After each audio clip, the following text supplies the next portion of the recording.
సింహం ఎద్దు. వర్తమానుడనే వ్యాపారి తన వ్యాపారానికి ఎడ్ల బండ్లను ఉపయోగించేవాడు. అతని ఎడ్ల పేర్లు సంజీవకుడు, నందకుడు. ఒకసారి సంజీవకుడు బండిని లాగలేక కూలబడిపోయాడు. స్వార్థపరుడైన వ్యాపారి సంజీవకుడికి వైద్యం చేయించలేదు. కఠిన చిత్తుల మనసు కరగదు. ఏమాత్రం కరుణ, దయ లేకుండా ఆ ఎద్దును వదిలేసి మరో ఎద్దును బండికి కట్టి తోలుకు వెళ్ళిపోయాడు. తరువాత సంజీవ ఆరోగ్యం బాగుపడింది. కరుణామయి ప్రకృతి వైద్యం చేసింది, బలాన్నిచ్చింది. శక్తి రాగానే ఎద్దు గట్టిగా రంకె వేసింది. ఆ పిడుగు లాంటి రంకెను పింగాలకుడు అనే మృగరాజు విని అదిరిపడ్డాడు. ఆ సింహం దగ్గర కరటకుడు, దమనకుడు అనే ఇద్దరు మంత్రి కుమారులు ఉన్నారు. వాళ్లను సింహరాజు పిలిచి ఆ భయంకరమైన రంకె వేసిన ఎద్దును తీసుకురండి అని ఆజ్ఞ ఇచ్చాడు. వెంటనే సంజీవకుడిని తీసుకువచ్చి పింగాలక మహారాజుకి పరిచయం చేశారు. ఆ పరిచయం స్నేహంగా మారింది. ఆ స్నేహం సంజీవకుడిని ప్రధానమంత్రిని చేసింది. కరటక, దమనుకల జిత్తుల మారి నక్కలు ఈర్ష, అసూయలు వాటి సహజ గుణాలు. వారు లోపల దహించుకుపోయారు. ముందు వచ్చిన చెవుల కంటే వెనుక వచ్చిన కొమ్ములు వాడి అన్నట్టుంది అనుకున్నారు. అయినా కోపాన్ని తెలివిగా అణిచి సింహం మీద ఎద్దుకి, ఎద్దు మీద సింహానికి చాడీలు చెప్పారు.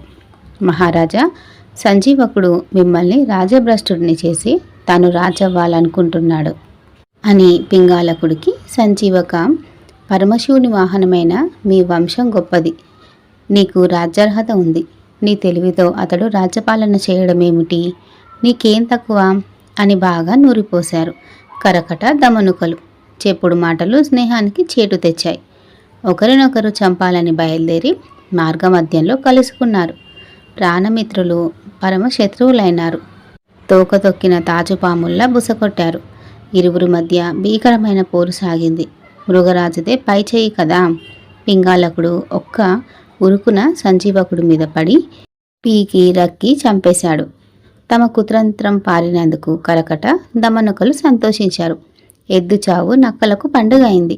ఈ కుట్ర సింహం ఆలస్యంగా తెలుసుకొని మంచి మిత్రుడిని చేజేతులా చంపినందుకు చాలా దుఃఖించాడు.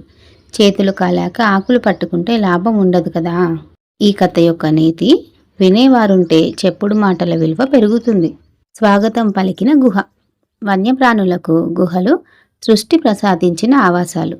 మృగరాజైన సింహం ఆహారం కోసం వెతికి ఏది దొరక్క గుహలో నుంచి ఏదైనా జంతువు బయటకు రాకపోతుందా, నేను తినకపోతానా అని కాచు కూర్చుంది. ఆకలేసిన సింహం గడ్డి తినదు కదా. ఎంతసేపటికి ఏ జంతువు లోపల నుంచి బయటకు రాలేదు.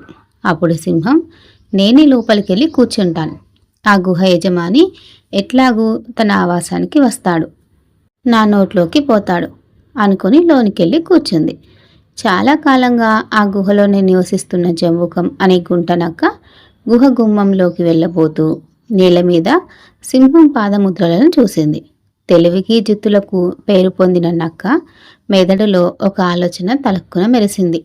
గుహదైవమా, గుహదైవమా, నేను రాగానే రోజు నాకు స్వాగతం పలుకుతావు, ఇవాళ పలకట్లేదేమిటి? స్వాగతించకపోతే పోని, కనీసం బదులు చెప్పట్లేదేమిటి?